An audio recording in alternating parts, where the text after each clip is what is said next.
Hey, what is up? It's Nick. Today I wanted to talk about port removal.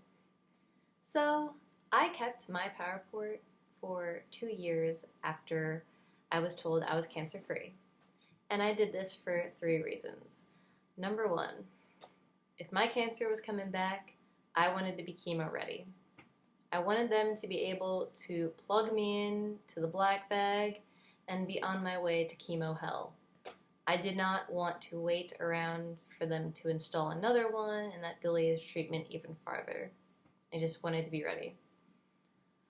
Number two, I was able to con my oncology nurses to get regular blood draws through the power port instead of my arms. They'd be like, okay, Nick, which arm is it going to be today? And I'd be like, please just do it through the port. I need to get it cleaned out anyway. Which is true. You have to get it cleaned out once a month if it's inside your body. So I was able to con them into just cleaning out the port and getting regular blood draws. It was my evil plan. It was great. And number three, I was scared. But after being cancer free for 2 years, I was ready to get rid of this thing. My chances of recurrence went from 40% to 15%, which is a huge jump. I wanted the reminder that was right there gone. I couldn't really wear anything strappy. It was always in the way. And worst of all, it looked like an alien device.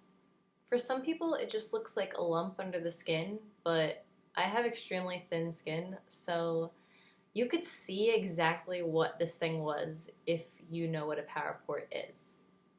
Most people really don't know, so it was like I had this computer mouse alien device with a tail going up into my neck and just wasn't cute.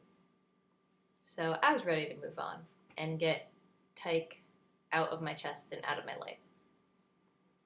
Side note, I named it Tyke because Pokemon Go was extremely popular when I was going through cancer treatment, and this thing looked like Mantyke, okay? So, Tyke for short. Yeah, I was ready to get rid of Tyke altogether. So, I'm gonna give you a quick rundown of how the day went, extremely quick, and my thoughts about the procedure itself and how it differed from my original fear. So they do this in a hospital setting, they get you in the bed, they get you in the gown, they wheel you to the procedure room as if you're going to get surgery. You're never put to sleep. They put a bunch of antibacterial wipes and creams around the area. They put their cloth barriers around the area so no germs could get in. And yeah. After the antibacterial stuff, they start poking with the Novocaine needles or whatever they use to numb your skin. They did this about 5 times, and it was very tolerable, I promise. It wasn't anything to be worried about, just tiny little stick and burns here and there. And each one gets fainter and fainter because your skin is getting numb. So after they stick you a few times around the area, they cut open the original wound that they used to install the power port. At least they did that for me.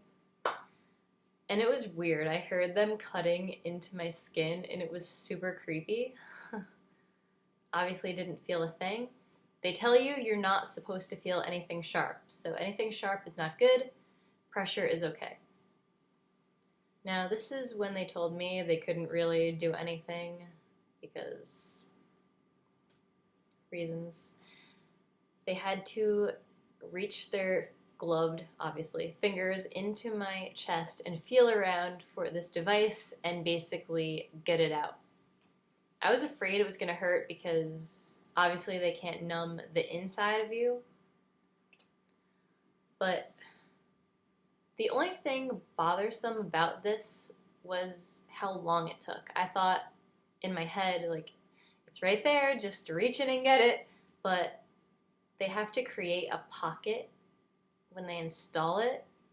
So basically, you don't want this pocket of nothing to be just under your skin, because that's like obviously a breeding ground for germs and infections down the line. So they need to get rid of this pocket along with the power port. So they were just talking to me, distracting me, and I'm just like, and they're just feeling them reaching into my skin and grabbing this device out of me. But after that, it was out. They put some skin glue slash stitches that eventually dissolve, and that was it. I was told to keep an ice pack on me for as long as I could because that would really help with the pain. I think the next day I had some like Tylenol level pain and soreness in the chest, but really nothing too painful.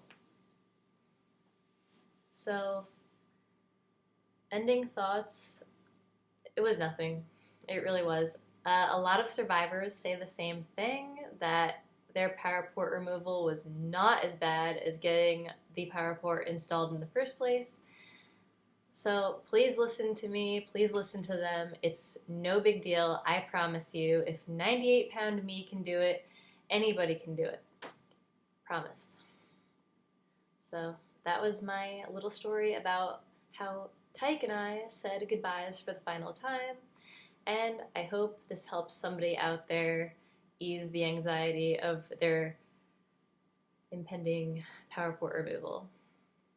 Na zdrowie, and I'll see you in my next video. It's going to be about my stem cell transplant. I promise I am not delaying that any farther. I know I have skipped around, but it is a long video because it was just a very long process. Yeah, so na zdrowie. Have a good day. Stay healthy. Bye.